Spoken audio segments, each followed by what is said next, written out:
day, training staff in different treatment modalities, working with emotionally disturbed. In California, emotional disturbance is sort of a coverall for anybody under the age of 18.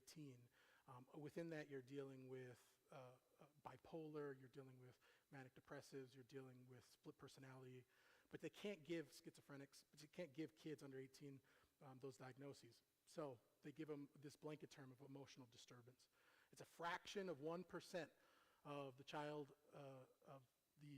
school-age children in California who end up going to these treatment facilities. And they had a level system at the time. They were a level 14 group home, which meant that it was the last stop for these kids to go before they went to jail, essentially. They went to a lockdown facility out of state, Utah, Montana, places like that. I did that for 9 years, and trained a lot of staff, learned a lot about myself. I'd like to tell people I raised a few hundred teenagers in that time, and it's true. I got to see a few hundred teenagers come through with the most severe and intense behavioral problems that you could ever imagine. And we were trying to be their parents, essentially. We were surrogate family for these children. I ended up working for the Hospitality House. Some of you might be familiar. It's the homeless service provider here in Grassvalley, Utah's place. And I was the program director there for 5 years and helped grow out our homeless outreach services, our going into the camps. And we developed curriculum for law enforcement on how to do de-escalation in homeless encampments, de-escalation with homeless. Specifically because there was 2 active shooter events that happened in the last 5 years. Check. One was with a woman who was staying at our shelter who had 2 children under the age of 8. And her children were with her at the time. They shot her and killed her.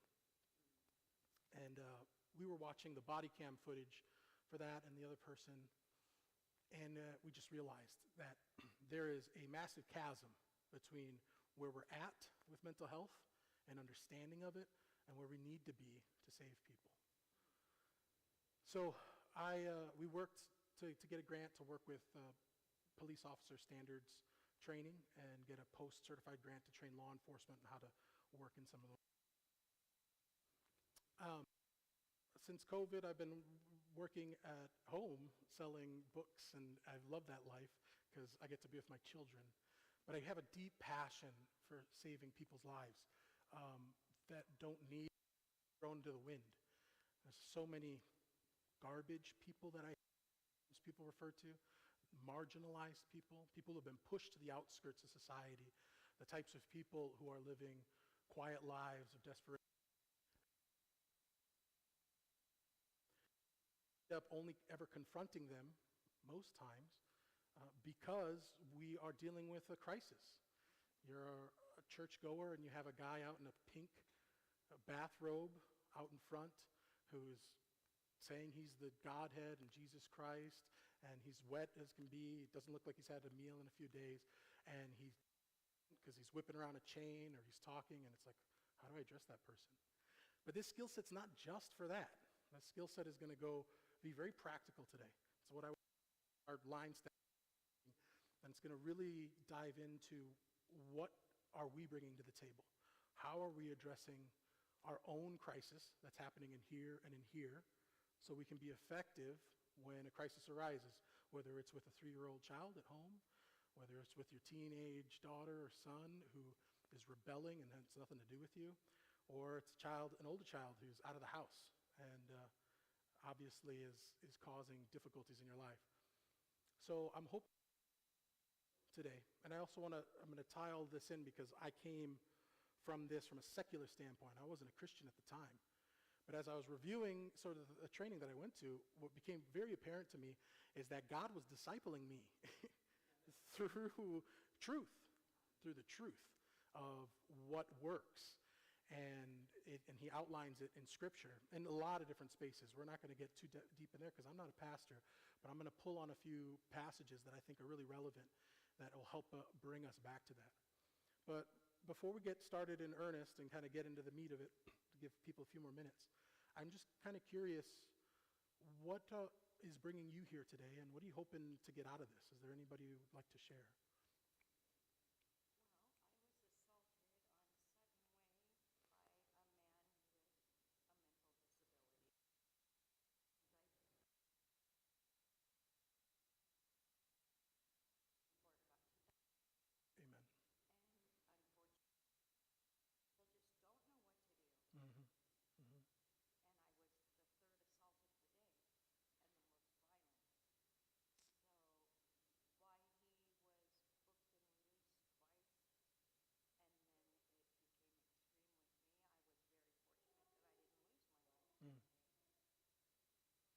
sorry, that's a really difficult situation. And I, like yourself, I worked with PD, they were labeled PD in the state of Washington.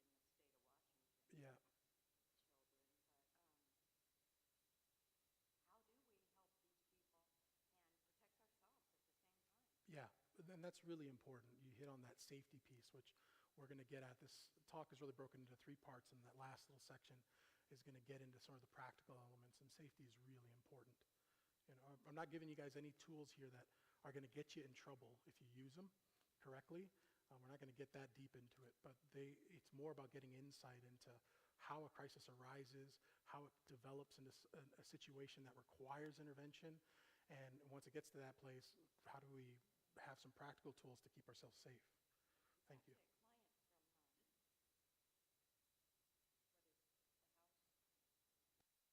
Oh, from Utah's place.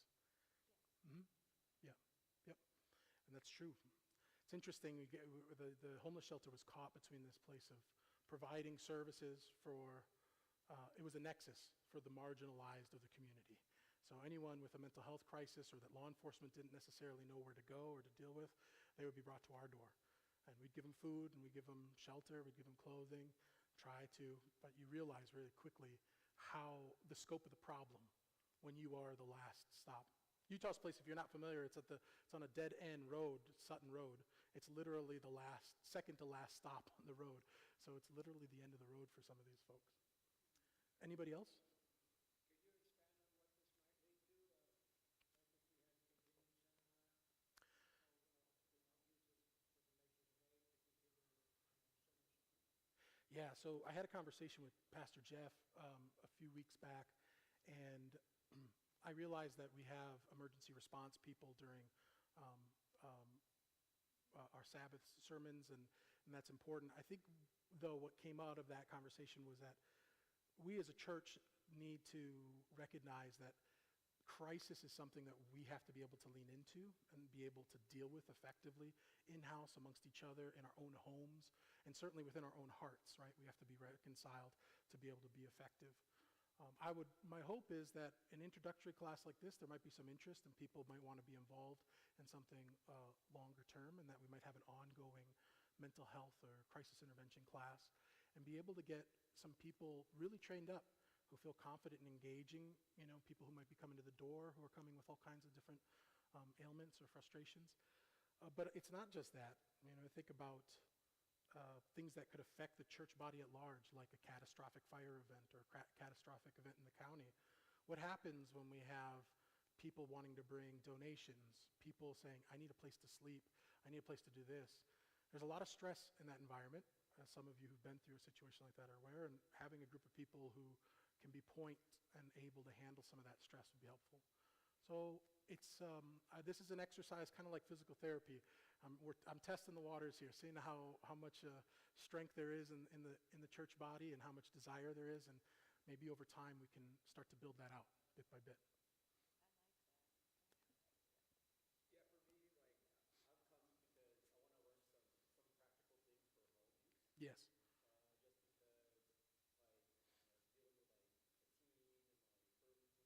Just because, dealing with a teen and early teens, Mm-hmm. sometimes things get heated at home. Yeah. Trying to learn how to de-escalate that. Yeah. And then, so that's one setting that I was hoping to learn from you about. The second setting I was hoping to learn from you about is the other place that law enforcement's bringing people to when they don't know where else to go is the hospital. Amen. And so, we encounter a lot of people where it's confrontational.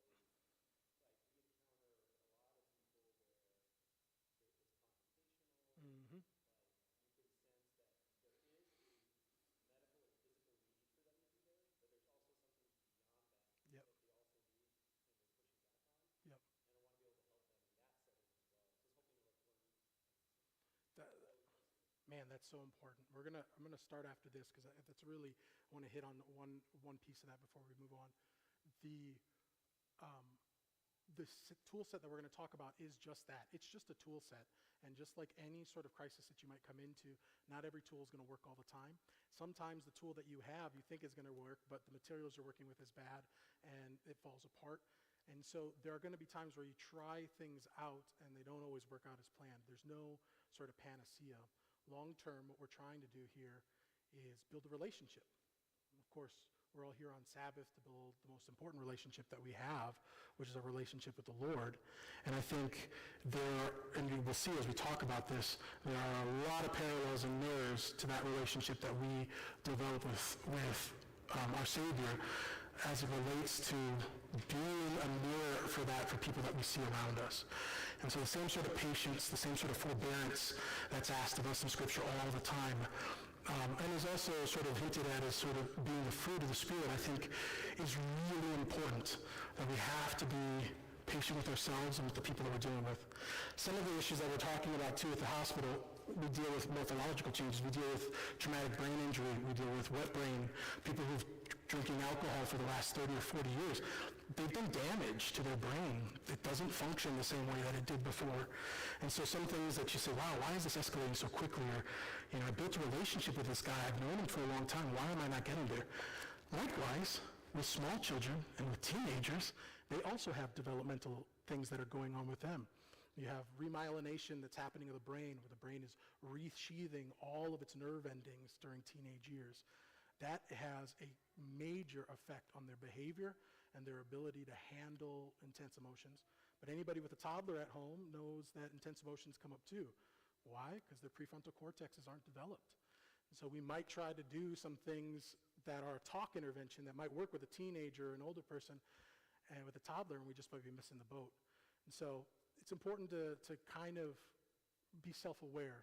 We're going to talk about that as one of the practical tools here at the end. But thank you. I appreciate that all. Can I say a prayer? Is that okay?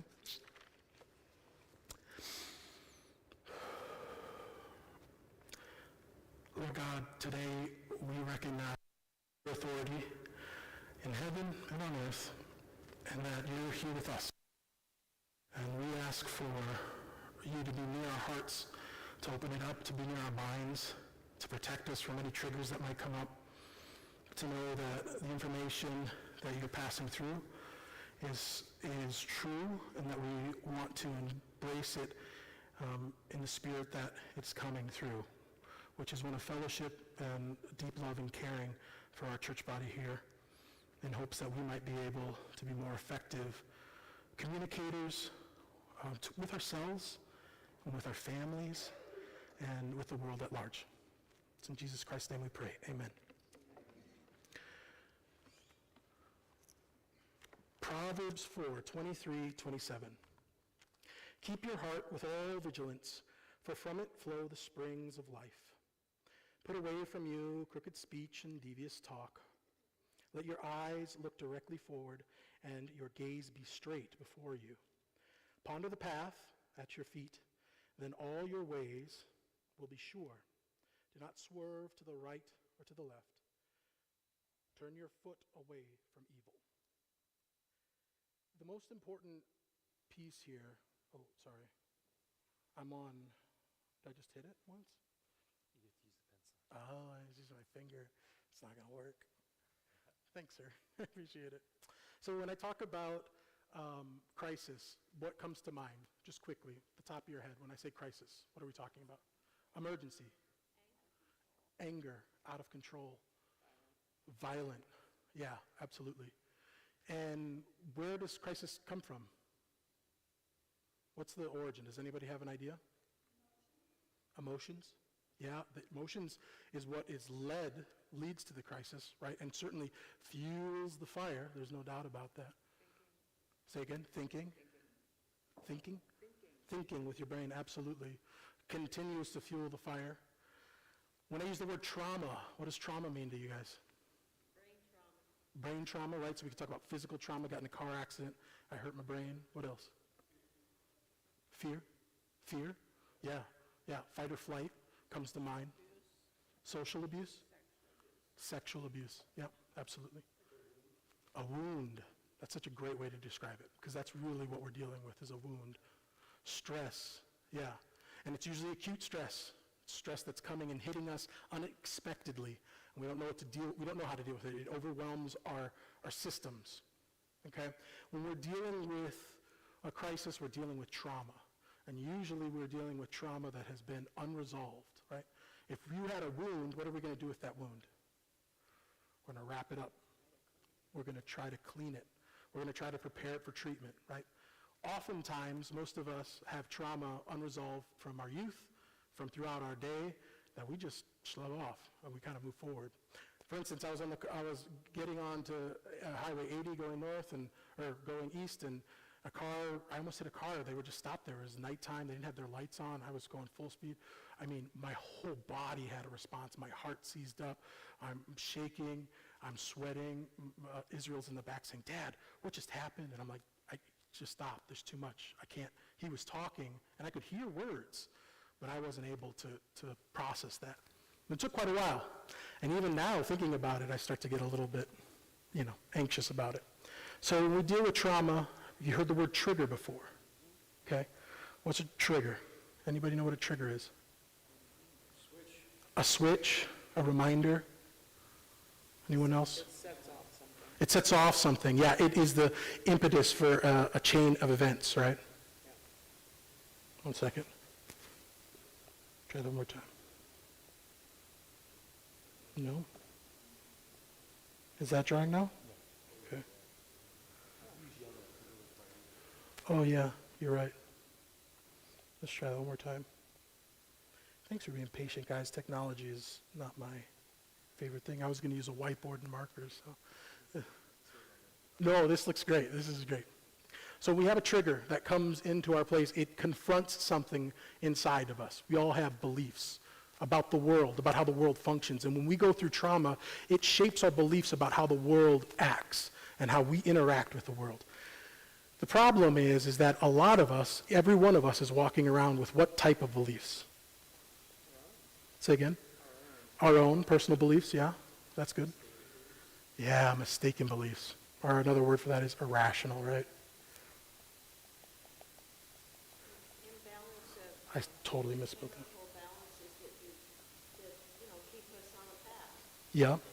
Illnesses can cause that, depleting things that are very complex in us, but can really mess up the It's not always just a mental health issue. There it is. Oh, what did I do? You put your palm on it, it'll touch it with your skin. This requires a lot of finesse, Jeff. More finesse than I. I'm a grad. You got the finesse. Oh, thanks, man. I appreciate it. Oh, I love you, Jeff. I really do. Your vote of confidence is not misplaced. Sorry to interrupt. So we talk about irrational beliefs. A trigger happens in our life, right? A triggering event. I'm just going to put trigger there because it makes my life easier. Triggering event happens and it confronts something about us. So for instance, I'm a student at home. Actually, let's start with a toddler. I'm a toddler at home, and you're telling me that I need to put my toys away, but you didn't prep me before. You didn't give me a 10-minute heads up, and Dad normally gives me a 10-minute heads up. And I really want to play with this toy. You're taking away the most important thing in my life, is this toy right now in this moment, and I don't have the capacity to handle that. You have to either be angry at me, or you must not want me in your life. You must be creating some sort of reasoning for this. It's not rational. We're not thinking clearly about that, but it's how I feel. And every triggering event leads to what we talked about before, emotions. Give me some, maybe not the greatest example, but give me some examples of some emotions that come up from a triggering event in our lives. Anger. Fear. Mm-hmm. Fear. Yeah, defensiveness. Okay? Thoughts. This anger, this fear, these thoughts are going to lead us to what? What happens? An action. All right? Give me some, for somebody, let's put your put yourself in the shoes of someone who's maybe not the most mentally stable, and you start to feel anger, you start to feel fear. You don't know that it's irrational, that at least for you it's very rational. The feelings you have are real. There's no doubt. I'm not debating that. What I'm debating is that the trigger confronted a belief that may have some off-kilter or some skew to it. And maybe it was true at one point, but it's no longer true, right, from like a past abuse. What are sort of the actions that might come from negative emotions? Isolation. Yeah, that's a good one for fear. That's one that a lot of people don't think about. So a lot of us are thinking that it needs to be hot. It needs to be anger. We need to see that. But it's just as concerning if, for some people, when they get despondent, they get quiet, and they go into the room, and they don't talk to you, and you think everything's fine. What else? We have a presence of a society of numbers that are growing greatly, and it skips my mind. I should know it. We live with it every day. I have a granddaughter. She has autism. Thank you, and it's everything that you're describing. Yeah. Everything. Yeah. Anything of that. And more. Yeah, that's right. And let me give you some instances at the school. We would deal with chairs thrown through windows. I'd deal with a kid who'd be sitting at a table, and we're doing math problems, but math was a trigger for him because, his dad or his stepdad tried to force him to do it and made him feel dumb. And so now he's failing at this math problem, and he jumps across the desk and tries to strangle the kid next to him because the kid next to him is tapping his pencil on the desk, creating some annoying sound for him. Right? We deal with violent situations, outbursts that can come out. That's the extreme. All of you are well-adjusted adults in this room, and you've gotten to this place in your life because you all have coping mechanisms. You all have ways to deal with a lot of this stress, and so the intensity of the experiences that you might be dealing with on a daily basis are going to be slightly different. Okay? So we deal with emotions, which lead to actions. It should be an E, not an A. Excuse me, guys.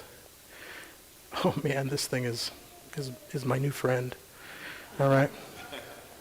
And then when we have actions, what do those actions do? What happens when you act out? Consequences. Yeah, that's one way to put it. It's not just consequences, but you're right, there are consequences for that action. Say again, you could hurt somebody, yeah, which is a consequence. Sense of not being understood, yeah, for sure. Consequences is the closest to it. We're dealing with a societal or an environmental response, right? So when you have an action, this is the spot that is probably the most crucial for most of us dealing with it. And it's when we maybe have been at a high level of stress throughout the day and our kid did something weird like throw paint on the floor or spilled a bottle of water or whatever it is. We have a response in that moment, and that response is critical, because we have to recognize that is the third step in this whole cycle. So when you deal with a kid who has really, or I'm saying kid, a human being who has really critical failure in regulation of their emotions, what happens with this response? Anybody give me an idea? They melt down, but what does meltdown mean? Give me a practical. What does it look like? Scream. They'll throw things, right? And our first response isn't in that moment to go back and say, okay, what emotions are going on there? What was the irrational belief that's happening? But as effective people who are trying to deal with crisis, that's the moment where we need to take a step back, because what happens now is we get what? We get triggered. We get triggered. And now we go through the cycle again. This is what we used to call fish on. The kid got you. Now you're crazy.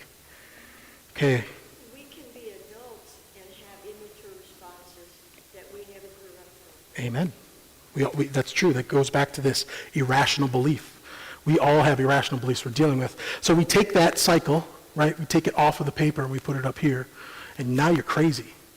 Now you're spinning out of control. I used to be a chemical dependency. Mhm. I saw a lot of this. Yes. And we had a psychiatrist right above us. Yes. We had people freak out. Yeah. So I saw a lot of different things. So, very interesting. You have to stay calm. Yes. The most important thing is to stay calm. Yep. I would not disagree. Your response to crisis is going to be one of the most crucial things that you can do. And I think with this conflict cycle, part of why we have this beginning class is I want to come up with a unified language so that as we move forward and we start discussing this, and because people bring to me, I had this situation come up, I had this situation. I said, well, where were you in the conflict cycle? Where did it start? Where was the trigger? You got to start thinking about it in that way and communicating in that way, because when we're unified in a language, we as a church body, as friends, family, we can be more effective. Can you clarify the E? Yeah, this E? This E?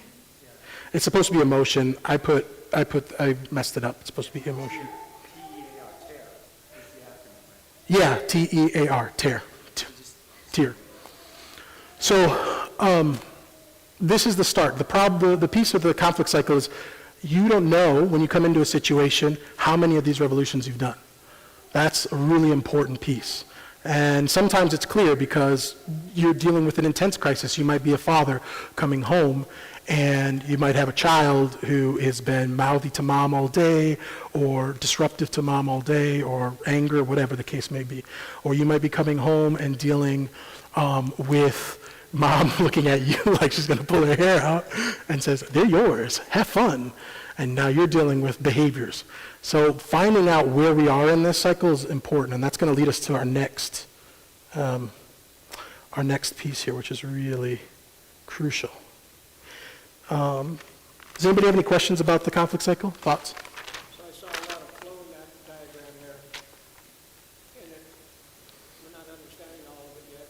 Is there any disruption of that flow? Yeah, well, we're going to get to that. Yes. But that is the goal of the crisis de-escalation, is that we need to find out where we can disrupt the flow. Okay, so... Oh, yeah. Philip said that for deeper understanding, is there any disruption that we can bring into that flow, into that cycle, right? Because we may not see the trigger. Triggers come from two places. They're either internal or they are external, right? Internal triggers usually come from trauma that has been internalized, that's old, that's been there for a long period of time, that you're likely not going to be able to navigate or negotiate very well. External traumas, and they can be a little bit of both. It could be something physical that happened to you, right? Like you got hit, or you were in a car accident or something like that. You know, I have internal traumas from the work that I did working with the kids. When I hear glass break or a door slam, whew, that gets me up. Because my response was, I need to go right to that and figure out what's happening. Because my job was to keep everybody safe and address that. But man, even like knocking really loud on doors, you know, that noise, I don't like it very much. And it all comes from, I've been able to identify it comes directly from the work that I had to do working with these youth. So when we, yeah. I'm not sure if this fits, but what about the insinuations, the lying, and I'm talking about Satan, the second or first Corinthians 4:10 or 10:4, you know, yes, the imaginations, insinuations, and lies that we can play into this, and we think it's our own, it arises out of us. This goes back to what I said earlier, where that I realized the Lord was discipling me through truth, through the work that we're doing here. And had you told me that, had I had that conversation when I was a secular man or a non-believer, I would have said, that's craziness. I don't believe that. No, I think it's fantastic. There's actually a really wonderful book that I encourage you guys all to get. I can't remember the title of it, but the name of the man who wrote it is Jerry Marzinski, and he was a psychotherapist for many years. And his hypothesis, he waited until he was no longer board certified so he could look into it, was that the voices that people are hearing in their head are not internally manifested, that actually there's external forces that are coming and causing those voices to occur. And he cites a bunch of papers looking at shamanism and also looking at Christian evangelist work as being more effective in dealing with people with schizophrenia than some of the more traditional pathways. Now, I'm not skilled in having that conversation. I would say that as a man of faith, this absolutely, we have to deal with the devil prowling around. And whether it starts with an internal trigger, but then the emotions that we have are continued to be perpetuated by forces that we're not aware of, I couldn't say. What I will say from a practical standpoint is that voices do occur in people's heads. We all have them. And for some of us, or for those who are dealing with an acute mental crisis, they are always negative. And that's actually one of the proofs this doctor had brought up, was that these voices are always telling the people to hurt themselves or to cause destruction. They're never, if they were just purely auditory hallucinations, then half of the time they should be saying positive things if it was just random, but they never do.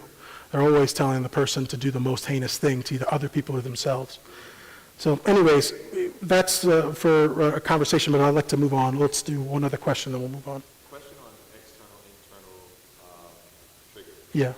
Or let's say you have a young child who had an uncle, Hmm. and the uncle said to the child, "How are you?" Just like that, and then touch that child in a certain way, Sure. homosexual, and abuse that child. Okay, that's a terrible thing that happened. Yes. That child now becomes an adult. Yes. And then one day, that same adult person now has a friend or an associate greet them, and that person says, "Hey," How are you? Yeah, and absolutely. then all of a sudden, they're Yeah. like, "Whoa," Yeah. and then it takes them back.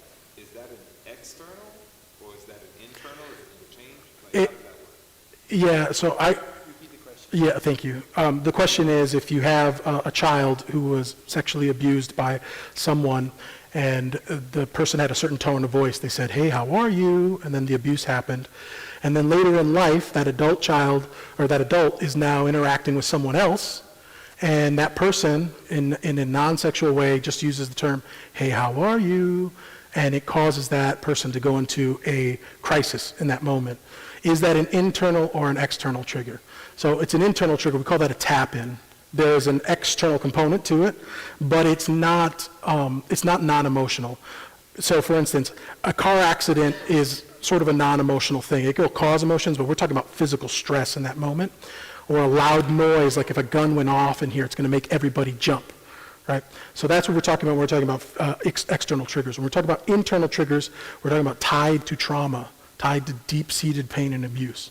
So we call it a tap-in, and that's when, like ice, you break through the ice and water starts to well up. Let's move on, and then we'll address that.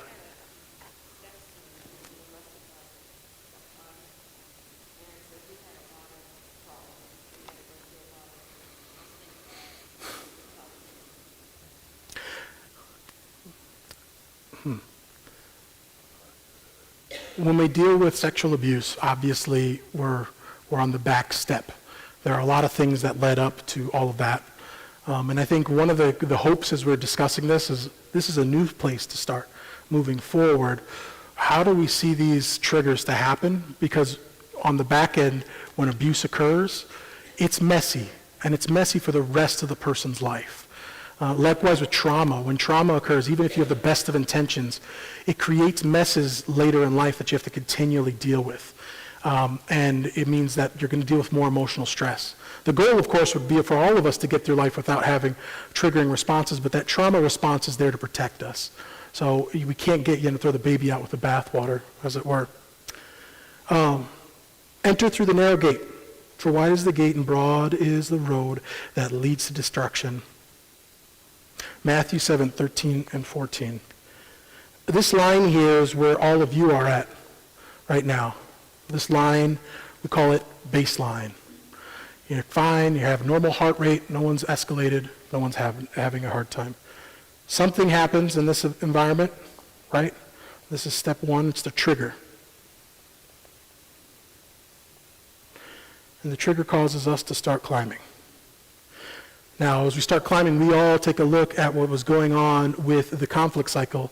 The conflict cycle is not so much circles as it is spiraling up like this. Okay? So this is our escalation phase. Man, you need a lot of training with this thing, man. Just need softer hands. Escalation. Okay? We rise up to the top. We hit our climax.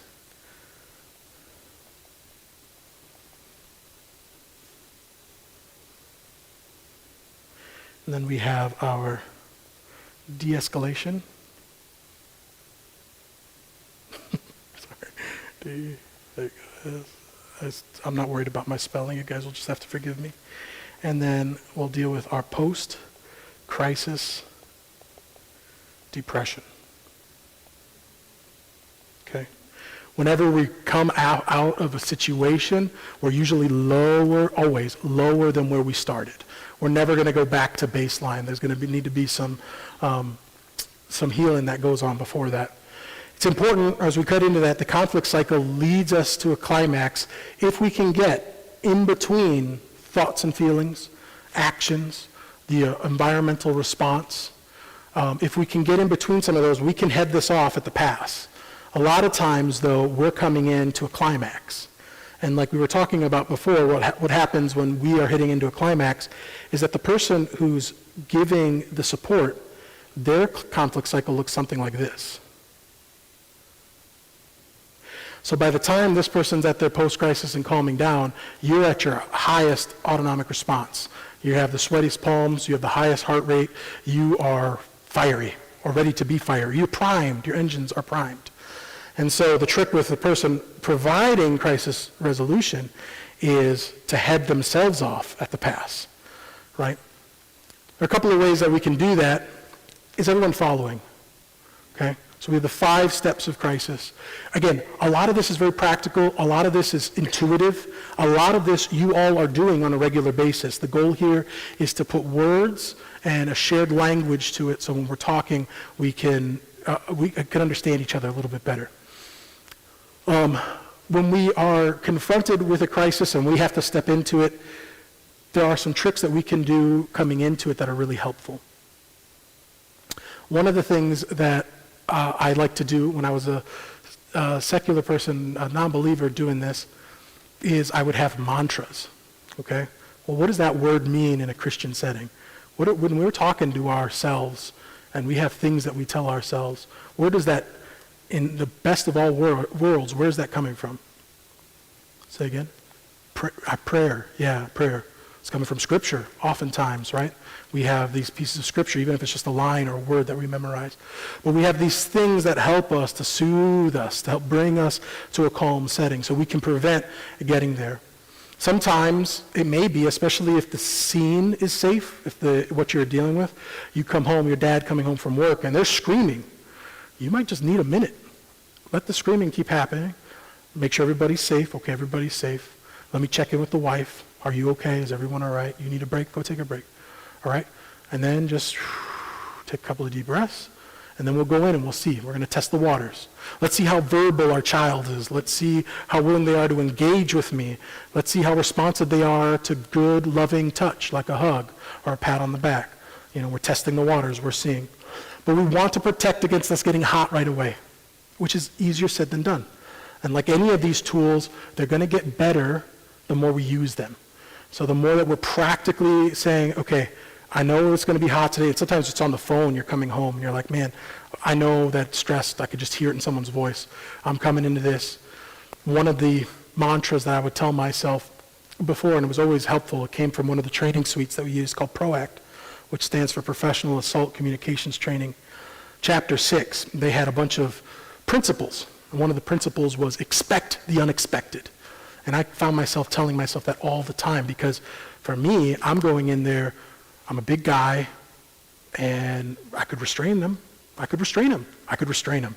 And what does that do? Well, it accomplishes compliance, certainly. Now they're compliant, they're restrained. But what else does it do? Man, it causes trauma.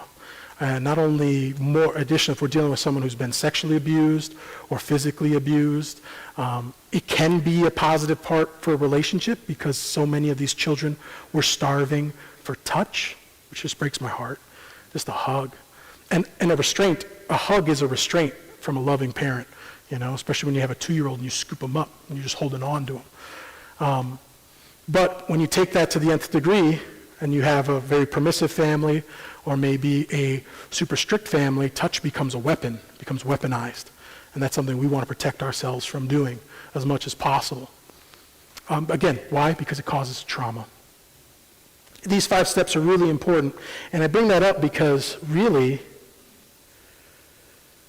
when we talk about this baseline, sorry, I'm looking at the time. We talk about this baseline, what does this baseline really represent? It represents the narrow path.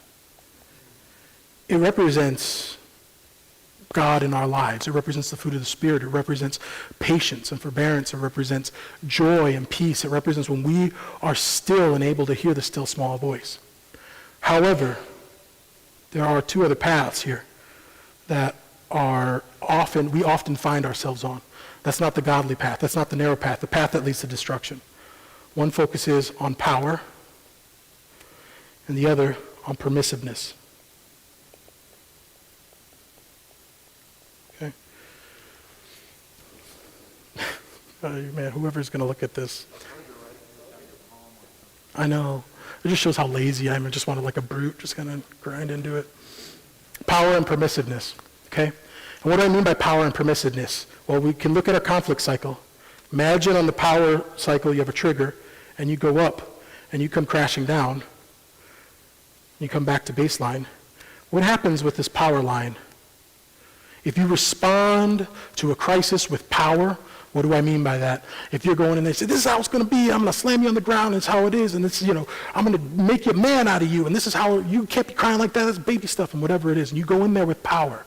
The next time a crisis happens, do you have to use less power or more power? And that works when it's a child. And if your goal is compliance, well, okay, sure, but compliance shouldn't be the goal, right? If the Lord could make us all compliant immediately today if he wanted to, right? It's not what he wants. He wants true love. He wants us to come to the realization, like we should as parents, that obedience comes out of a place of a deep relationship that we have with God. If you continue that power relationship over time, well, where's the end of that power? Eventually, you're going to have to use enough force, and you see this. There's a movie, I know y'all don't watch movies, but there's a movie, Denzel Washington, called Fences, I think it is. It used to be a play, and he is a father who's really aggressive with his sons. And the kind of climax of that movie is he dies, but he ends up ostracizing all of his sons. One of his sons tries to kill him with a baseball bat. Like he gets into a violent situation, and the father is able to overcome that, but you realize for him to overcome his conception of the Lord, which was his father for him in his life, he had to kill him. That's not where we want to be, obviously. But on the other side, when we're avoiding of conflict and we're super permissive, we start to develop coercion, manipulation. When we say our child can do whatever and there are no consequences and we're not trying to teach them on the narrow path, we're not trying to keep them on the narrow path, well, where does permissiveness ultimately lead? We have that in our own lives. We've seen it. Maybe some people with families, kids who end up, dealing with severe drug or alcohol abuse. We deal with people who end up never learning how to work in a group environment. So this is really important to recognize that what we're trying to talk about with trauma is staying on the narrow path. Oh, yeah. So let's go back. Let's do this. If we're doing the cycle like this, like crazy, it could also look like this. And when you talk about this, you have a trigger. This is the despondent, the fear-related person. They isolate. They might start cutting, which is a common thing that you deal with people who will pull out something sharp and they'll cut on themselves. Not necessarily to kill themselves, but to feel something again, to feel engagement. And they might escalate that behavior to try and get attention. We'd had kids run out into the road and things like that and try in front of traffic, not necessarily trying to kill themselves, but to bring attention to the crisis that they're in. Then you build them back up, and then there would be mania. Instead of post-crisis depression, you'll deal with a sort of manic behavior before they come back down, right? So again, we're trying to avoid these crisis cycles. You're not going to. You're going to run into them. We all are dealing with them. The goal is, over a long enough period of time, that maybe we have crisis cycles that look like this, but then over time they start to diminish, and we come up with a strategy. Because, for instance, we may be a family who is authoritative, who's been maybe doing a little bit of this power line. And maybe it's not as stark as I was drawing before. Or maybe it's a power line like this that's actually looks kind of parallel. But we're focused more on the power than we are on, the narrow path that God outlines. Or we're more on the permissive side like this. And the goal, of course, is you can bend these paths at any point to come back down. And that's where I would argue that Scripture, our relationship with the Lord, prayer life, our relationship with our family, our friends, helps bring us back down. In those moments of intense crisis that are coming into our lives, where we're dealing with emotions, and you're like, man, I was a bad daddy last week. I yelled. I didn't want to yell. And I felt really bad about that. And I scared you. I scared my child. It's like, okay, I don't want to do that. So I'm going to work on that, and I'm going to bring the child in with me, and we're going to have a discussion about my behavior, because this is a mutual relationship thing. We have to recognize that, and we give them some ownership in that. And they'll help call you out. They'll say, Daddy, I could tell you're getting mad. And you create an environment where they might be able to help you stay honest. That works for some. It certainly works for me. It may not work for all. Okay. So any questions on that? Let's talk practical steps real quick. Yeah. Well, then I do have a question. Yeah. So can you draw your line between Yeah. power and permissive? Yeah. Okay, so I can see on the power how you can get hot and then go down. I don't understand on the permissive. What does that cycle look like as a parent? Do they get hot and then permissive, or permissive and hot? No, okay, yeah, right. So if you're in power, you have to create more power. If you're permissive, if you were allowing of everything to happen under the sun, and you're like, well, I don't really want to deal with it because they'll blow out. I hear this from parents all the time. Well, I'm like, why has this been going on all day? They got a candy from grandma, and then now at the end of the day, they're talking back to mom. But throughout the day, it's because they got away with the candy, and they weren't supposed to have it, and they knew they weren't supposed to have it, and that makes them feel unsafe. So the only way that you can avoid a conflict on the permissive cycle is to continue to be more permissive until you're being so permissive that there's no lines being held. And so what I encourage people to do is that as you're feeling some of this, because sometimes kids will test it, don't avoid a conflict. That's why we have to be skilled at dealing with them, because we want to address, it's like lancing a pustule or a boil. If your child is doing something that you know is not right, you want to be able to have a conversation with them. And if you can't in this moment, if you're a parent who's sitting across, or if you know of somebody in your life who's like, wow, we can't talk about that at all because they blow up, or they become despondent, and now I hate them, and everything's the end of the world. Those are the types of environments that you've had a long period of permissiveness. Likewise, in power situations, that's a little clear for people. People could see when somebody gets hot right away because they didn't like something you said or was a trigger. The event, when we start with children, with our babies, we have such a great opportunity because they're little, and we can train them from a young age to be verbal, to talk through our problems, that, when we get unsafe, daddy or mommy's a safe person. They give me safe touch. Like, for instance, with a toddler, throwing a fit, I know there are parents who spank, and I understand where they come from that. I will tell you as a professional, there was no time when hitting a child was necessary. I will say restraint is necessary. And what does a restraint look like? Well, a 2-year-old throwing a tantrum on the floor can look like a scoop and a holding on to them, or bringing them into the room and having them sit on your lap while they're throwing a fit. Because what that shows you is that God is not throwing me out. You're not approving of the behavior, right? You are, however, not throwing the child away. A lot of times people look at the child and the behavior as one and the same, and you have to be able to separate those two things out. So, anyways. Can you speak a little bit to like the timeline, or my question is, when it comes to things like power or permissiveness, you don't want to necessarily go down those paths. Yeah. But sometimes what it feels like is if I can't deal with it in that moment and I need to wait Sure. until I deal with it, it almost seems like the waiting is permissiveness. Yeah. So then how can you still not go down that path, but maybe give it the space it needs? It almost seems like sometimes I want to address it right now. Yeah. Yeah, so the question is, when you're dealing with power permissiveness, how do you address a situation, and make sure I'm getting this right, how do you address a situation that you have to wait, and the waiting may seem like permissiveness?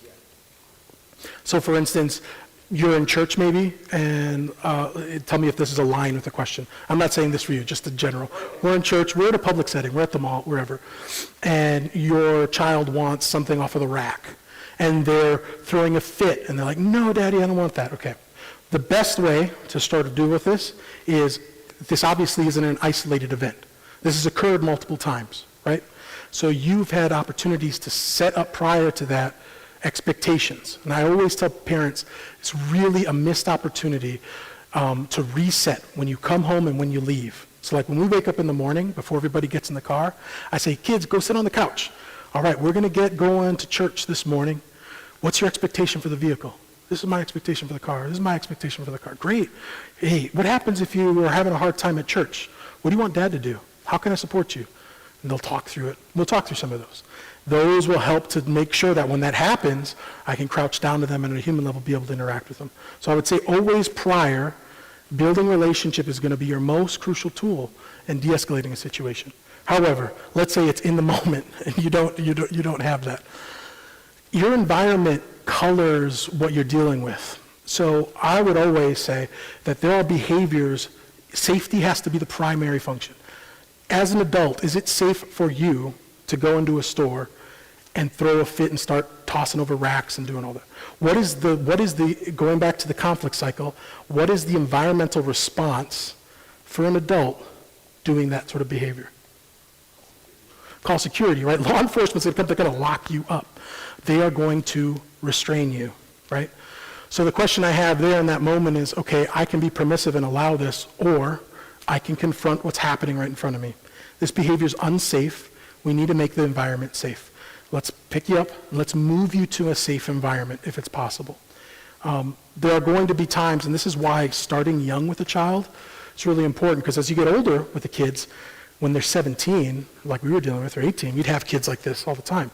And they were able to bully people around, and this is where we would get into a restraint with them that was extremely violent.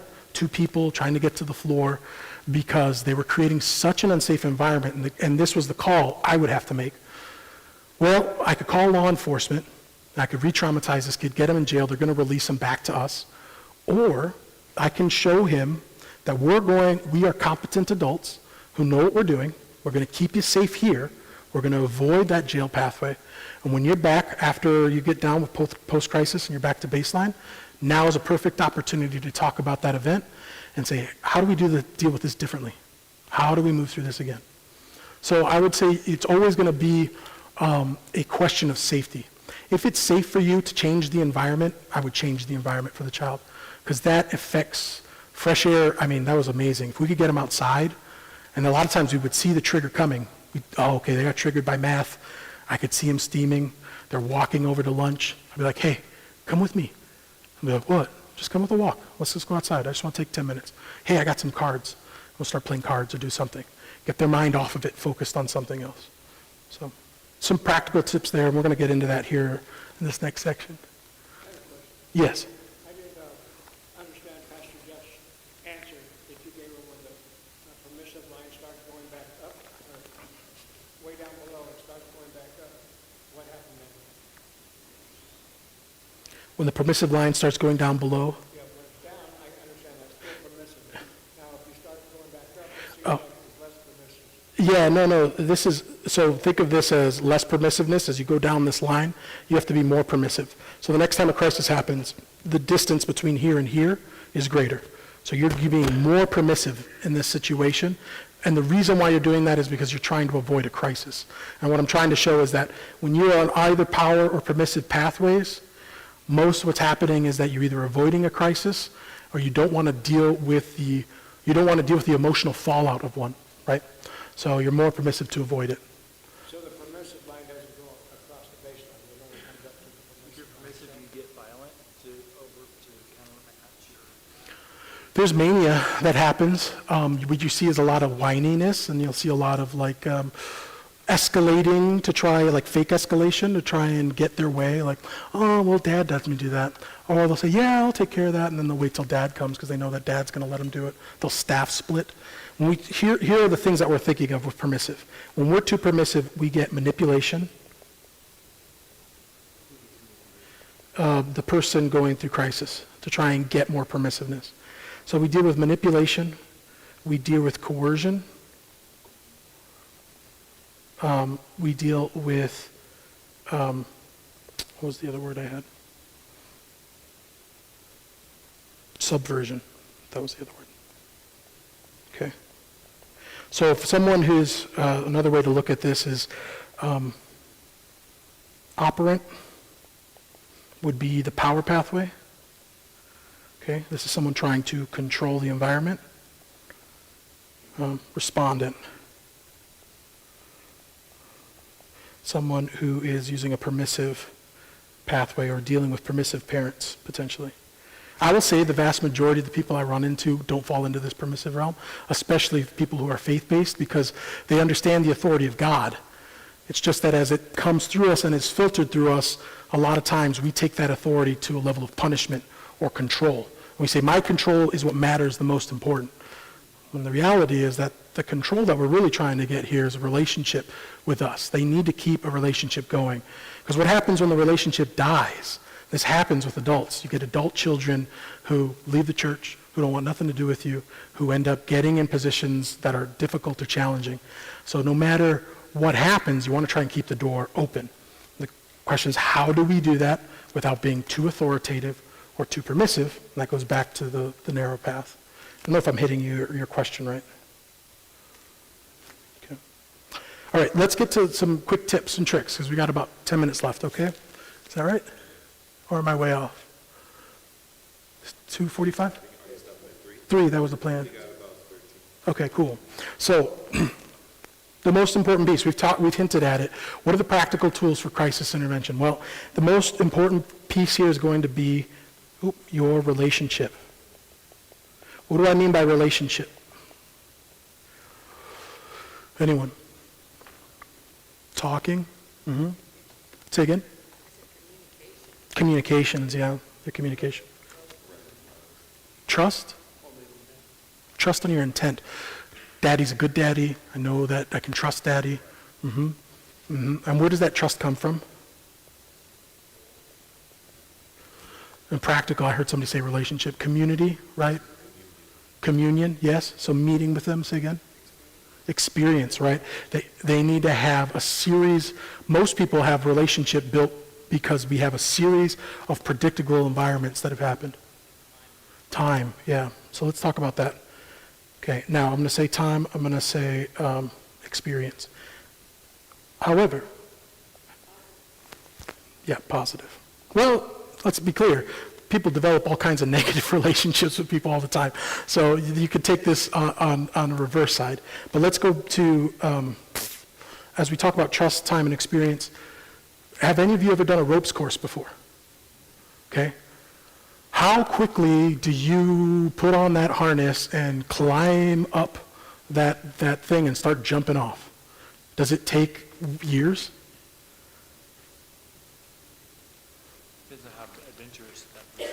Okay, could be adventurous. My question really is, how long does it take you from the moment you enter that ropes course to the moment you're at the top of a thing to jump off? How much time does that person have to build a relationship with you? Not much. So relationship isn't just about time, right? We build relationship through other things, other means immediately in a crisis situation. Really what we're trying to show is that we're competent, right? That we are someone who is capable of handling this situation. And I always tell people, when you're dealing with a relationship, especially in the moment, the most important thing is to focus on needs, right? Yeah. Needs are important. When I mean needs, do you need food? Do you need water? Do you need space? Do you need a blanket? Are you cold? Are you wet? Are you tired? Right? Those are the things when I'm coming into an explosive situation with my kids, that I might be saying, okay, how can I address a need in the moment before I do anything else? Right? Try to address those needs first. We used to call this at the school all the time, we're stacking our chips. Every time you do something well with the kids, you're building chips, you're winning a hand. And you want to have all those chips because there's going to be a time when you're in the, the grocery store or whatever, where something comes up where you want to cash those chips in. And you want to say, I can't handle this situation right now, but I need you to trust me. So let's talk about that. I promise. Is daddy a good daddy? Do we talk about these things? We will talk about that, but we're not going to talk about it right now. And the goal is, right, we want compliance because we want to create a safe environment as we go home. And they might be a little grumbly or whatever, but they'll follow you. They'll follow your direction. I'm going to cash in some of my relationship chips, and you got to have enough of them to do that, okay? The other thing is desirability. And this is hard because to do with your uncle example, I'm a big, hairy, scary looking dude. And so I would be effective with some of the the boys who, they had some models in their life, but some of the girls would see me, and I couldn't work with them. Not initially. And part of their treatment plan is working with their therapist and their psychotherapist was to say, hey, not all men are abusers. Not every man is going to hurt you. And part of our treatment plan over the next 6 to 12 months is I want to introduce you into quality men. I want to teach you that there are there. And so we would work on having supervised situations where I could teach guitar or do piano with them or play a game or do an arts and crafts, and they could see personal boundaries, and I wasn't tapping them on the shoulder or I wasn't giving them hugs. We'd do daps or whatever, and I was giving them space to kind of have exposure to a healthy male situation. Okay? Desirability, some of it we can affect, some of it we can't. But this goes back to the fruit of the Spirit. If we're joyful, if we're loving, if we're patient, if we're kind, just like a big, ripe, juicy mango, it's desirable, we want to eat it. If you're the kind of guy who I walk past and I look fun and I like, well, let's say you like a card game or you like some toy or something, and I notice you're going to lunch or you're doing something, and I want to pull you out from that environment, I'm like, oh, that's the dude who's fun, man. He's a blast. Yeah, come with me. And there's trust already in that moment. They got a relationship. We're going to go play cards. He's not going to put too much stress on me. I can calm myself down. The goal, of course, here, back to baseline, right? We're not trying to do deep-seated trauma therapy with the person. We're just trying to get compliance so we can get to a place where we can then talk more deeply about what's going on. So when we talk about that, relationship is key. The next one that I will talk about is motivation. When you come into a crisis situation, what do I mean by motivation?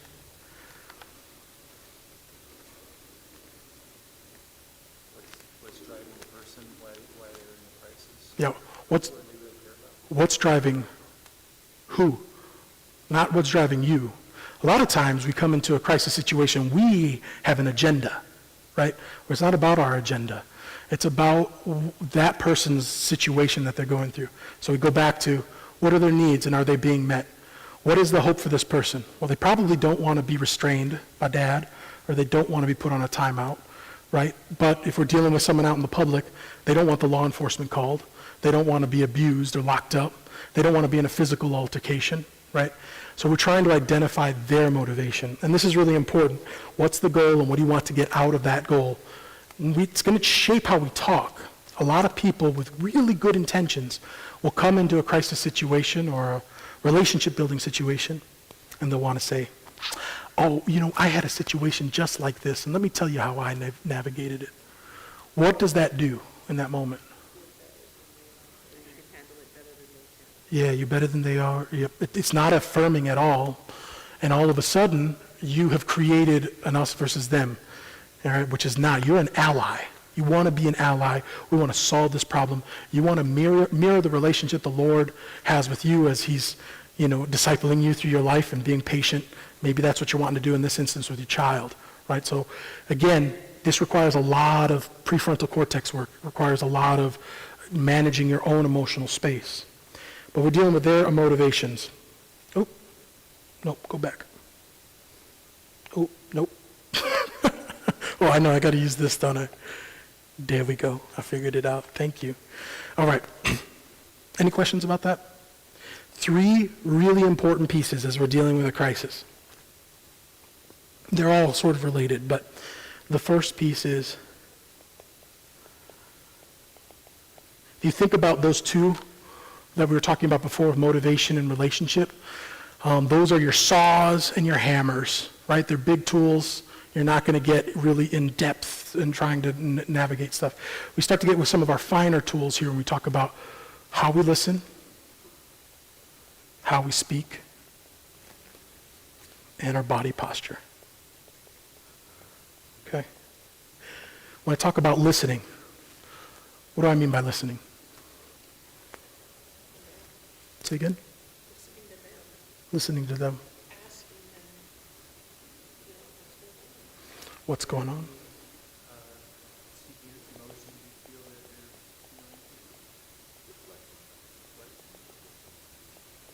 Sometimes, like, when I'm listening just for the purpose to argue back. Like, not really listening to try to, like, really understand. Like, I already have my own agenda. Yeah, that's right. I'm listening so I can know how to counter. That's right. Motivation is one of the words that should be used, actually probably better, is self-awareness.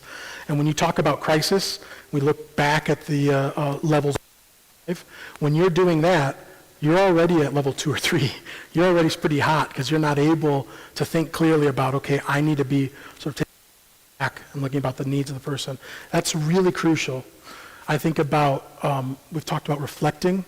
One of the words I'm going to use here, though, is affirmation. Do you guys know what the word affirmation means? If I say, for instance, I'm so stupid, I hate myself, I just want to die. What would be an affirming statement to that? So you feel like you want to die. Okay. That's reflecting. What's an affirmation? You have a really good awareness of where you are in your feelings. Yeah. Yep. It's better. Anyone else? Give me another affirmation. That's good. That's not bad, but I'm saying it's reflecting. It's a little bit different than an affirmation.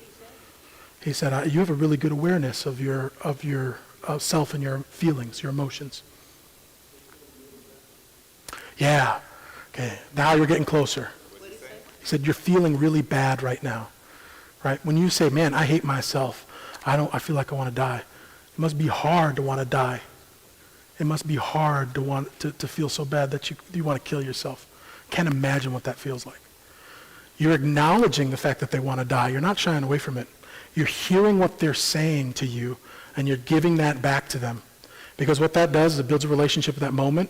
It tells them that you heard them, right? And that you care. That you care about what you heard. I would think an affirmation is, you're a great kid. Everybody loves you. Yeah, so when in crisis, when you start to talk about how positive somebody is when they're feeling terrible, what that actually communicates to them is, you didn't hear a word I said. It's not the right way, but the word affirmation isn't, I affirm you as a good human being. It's saying you're affirming by identifying the emotions or feelings. Correct, yeah, because if you affirm them in a moment of crisis where they're like, I hate myself, I'm no good, and you're like, dude, you're the best kid here and you do awesome, there is a big chasm between that. They're not able to access that at all. And so from their perspective, as they hear it, you're starting to say, like, man, you didn't hear what I said.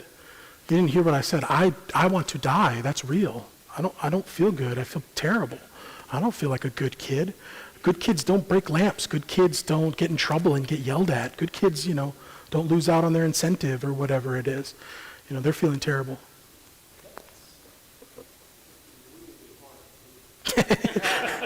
Yes, it is. And that's why 90% of the people at the job that I worked at, we had a constant ad in place. Why? Because the average length of time that a staff could work there was about 30 days before they would burn out. Because they would get verbally abused, physically abused, because they didn't know how to navigate that. 30 days on average. I was there 8.5 years. It's a long time. It is very hard to do. Because it requires a self-awareness, a comfortability of your own triggers and what you bring to the table. It also requires you to do things that seem a little bit counterintuitive.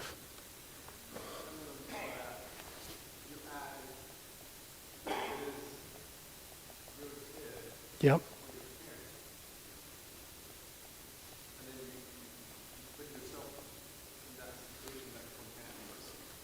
Say that again. So one thing is, I think a patient or somebody that you meet for the first time or a coworker or somebody says that. But if it is your own kid that says that, then you're emotional. Yeah, yes. And you want to change that emotion. Correct. Yes, 110%. You're absolutely right. So let's put a little bit of parent flavor on that. Okay, and this is going to require some deep relationship building that you've had with them, some presence with them. It's one thing, the question was that it's one thing when you're dealing with someone who you've never really met, or it's a coworker who you're not emotionally invested in, who says, I want to die, I want to kill myself. It's another thing entirely when you're dealing with your child, who you've raised your whole life, who says, I want to kill myself, I don't feel good anymore, I want to die. And now you're emotionally invested because you're like, my gosh, that's not what I want for you at all. I don't want that. One of the things that a person with an emotional relationship can do, that like a parent or something else, is that we can love our kids. Whereas when we're in a treatment environment, I'm not supposed to love the kids. I'm not supposed to give them love. So what does love look like? Love might look like they wake up in the middle of the night and they're having this. If I was in a treatment environment, I couldn't do this. Pour hot chocolate for them and sit down and have a conversation, or have them come sit next to me on the couch and put my arm around them and just hold them for a moment in that space. These are things that parents can do that treatment facilities can't, and why a family is so important to a healthy relationship with the world. And when we talk about marginalized people, they don't have these connections. So one of the things I think is very affirming, we're going to talk about this, is body language, but bringing them in close and just acknowledging, that's really hard for me to hear. I don't know what to do with that, but I love you, and I want to know more. I want to understand more, and hold them and sit with them in that space. And then let's see what comes out of that. Let's see what more information. And it may not be a holding situation. Maybe you have such a relationship where they're cold or prickly and they don't want you to touch. But just saying, I'm not sure how to deal with that in this moment, but I don't want to go anywhere. I want to be here for you because I don't understand it, and I want to understand. So you're seeking that relationship with them. I wouldn't do that in a treatment environment, but if you're with family, you can definitely leverage the love that you have for them.